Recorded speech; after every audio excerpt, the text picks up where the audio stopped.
Good morning, afternoon, evening, whatever time you're watching this. My name is Sylvia Kusinik, and today I have created a presentation about conflict resolution tips and tools. This could especially be used more so in the HR side of things, but also in daily life.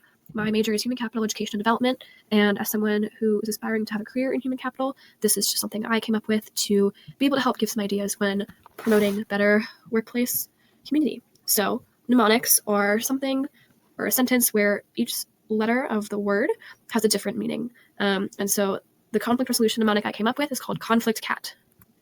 So the sentence would be, the mnemonic would be, cats like running in fields, eating big salmon meals fresh. So here you can see the C, the L, the R, I, F, and the E, B, S, M, F each have their own respective topic and tip. So we have calm and composed, listening, root cause, I statements, finding common ground, encouraging collaboration, boundaries, solution-oriented, mediation, and follow-up. So let's see how these tips work together. Listening. So active listening is super important when dealing with a conflict. It ensures that all parties are heard and encourages each person to express their thoughts and feelings without being interrupted. This can build trust and understanding between two people. Calm and collected. Demeanor and attitude, breathing, neutrality. You can approach conflicts with a calm demeanor, so by taking the second to take a deep breath and maintain that neutral tone, it can help de-escalate tense situations. If both parties are tense and frustrated, you can tell that everyone else is upset and nothing will really be able to calm and be worked out calmly. Next, we have the root cause. So one of the biggest issues is people aren't able to identify the root cause or why the argument may have started. So by being able to focus on the underlying issue, rather than getting bogged down in surface level disagreements, it allows for people to target the main point and work from there. Something that really helps with this is asking open-ended questions to uncover the real problem. Surface level questions don't get the parties anywhere, and it makes it difficult to kind of tackle down what really needs to be addressed. I statements. So using I statements is allowing the individuals to express their feelings and perspectives without being judged. It provides clarity and things like that. So an example of an I statement would be, I feel frustrated when blank. And this reduces defensiveness and it promotes an open dialogue, which will allow both party members to speak freely while also fully understanding where the other is coming from.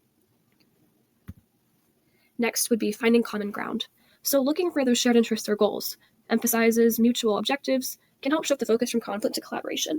If both parties are interested in trying to solve one certain issue instead of another, they can talk about that and focus on solving that specific issue instead of arguing over smaller issues.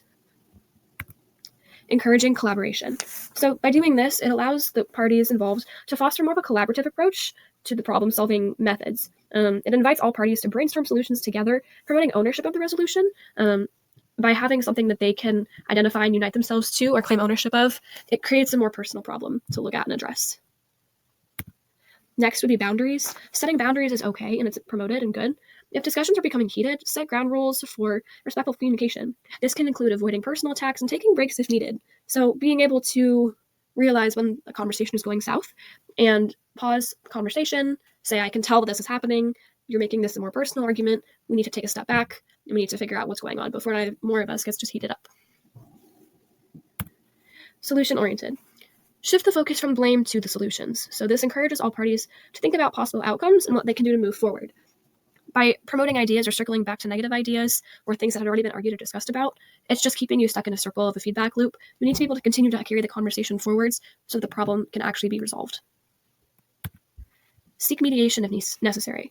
If a resolution seems out of reach, you could consider involving a neutral third party or a middleman to ensure that the solution and manager and HR professional are all facilitated. It involves bringing in a manager or someone up above or another coworker, someone to fully see both sides of the story and be able to have a middleman, to have someone calming. Finally, would be following up. So after a resolution is reached, it's good to check in with both of the involved parties to ensure that the solution is working the way it was intended, the way it had been talked about is being resolved, and then to address any other lingering issues that might still be in there. So by implementing these techniques, you can create a more harmonious workplace and be able to foster a culture of open communication and collaboration.